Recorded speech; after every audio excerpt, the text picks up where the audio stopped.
C'est une intervention divine, la solution. On est face à une situation profondément injuste, mais on n'a pas la grammaire d'action qui nous permet de faire quelque chose.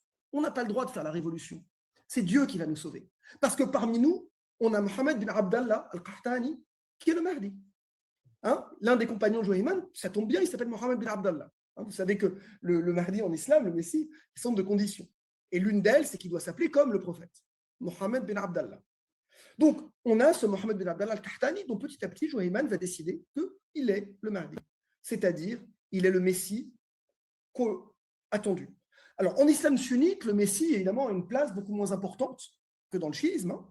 Ça existe, les traditions messianiques, et je crois que si vous suivez le séminaire, vous êtes au courant de tout ça. Hein, elles sont là aussi dans le sunnisme. On a dans les Sunan Abi Daoud et dans Ibn Nuaym, etc.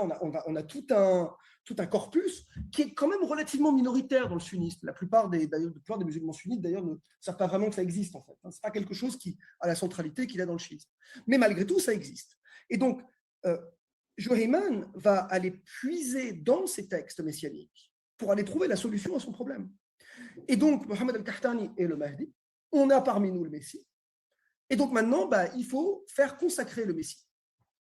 Et donc, toute la suite de l'opération va être que cette branche dissidente du groupe, elle va rassembler les armes pour faire consacrer le Messie dans la grande mosquée de la Mecque, tel qu'il est indiqué dans la tradition, entre la station de prière d'Abraham et Rukn al-Aswad, c'est-à-dire le coin de la Kaaba où se trouve la pyramide.